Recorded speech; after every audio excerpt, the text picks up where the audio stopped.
यह दृश्य केंद्रपाड़ा पंचायत समिति का है, जहां पर रोजाना सैकड़ों लोग अपने काम से आना जाना लगा रहता है। लेकिन दुख की बात यह है कि इतने लोगों की आवाजाही होने के बावजूद भी उनके लिए किसी प्रकार की कोई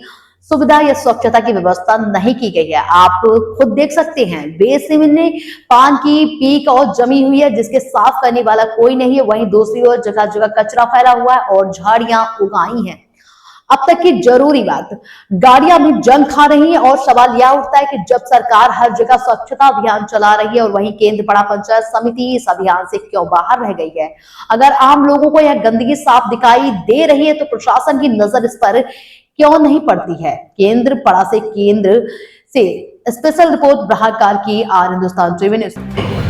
आमे कहवा केंद्रापड़ा जिला केंद्रापड़ा ब्लॉक कथा ओह कि स्वच्छ भारत हिंची आपन साथे दृश्य देखिबे ए नै आमे कहूछु केंद्रापड़ा जिला पण अनुरोध करूछु तुरंत के दृष्टि दियंतु केंद्रापड़ा 1 नंबर ब्लॉक ऊपर बाबू माने आसुचन ब्लॉक को सब एसी है किंतु बसी जाउछन एसी रूम रे आउ किछि तंका नजर नाही कोड कोन होउछि से नै आमे कहूछु हमर जो मिशन शक्ति अछि जो गाड़ी ऑटो माँ सबन हेबे से माँ मैंने रोजगार करेंगे ताकू नहीं करी से ऑटो पूरा खत हो नुआ ऑटो देखिए कौ भाई ऑटो अवस्था अच्छी आउ गोटे प्रश्न मैं कह रखुचु आप देखिए जो गृह अच्छी जो घर ऑफिस चारिपट जंगल आपन सब पुणी कलर नुआ कलर दिखाई ऑफिस खोला किंतु चारिपट जन आंठिए आंठिए घास सब काले साप शोई ये किए चढ़ीगला काम दायी हम कि गोटे बड़ा प्रश्न उठुची आम कहीं कही रखुचु जेहेतु कि आर हिंदुस्तान टीवी न्यूज टीवी सबल नजर रखुची सब छोट बड़ काम से आम कही रखुचु ये नहीं प्रशासन को अनुरोध करुचु आ वीडियो मैं सब कहूँ तुरंत ये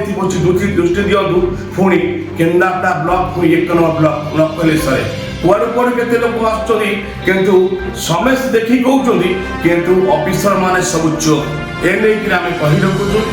जिते शीघ्र ये दृष्टि दिंतु पुणी भल ऑफिस हो लोक जातु कार्य पुणी 1 नंबर ब्लॉक पुणी Kendrapara block Kendrapara special reporter नाम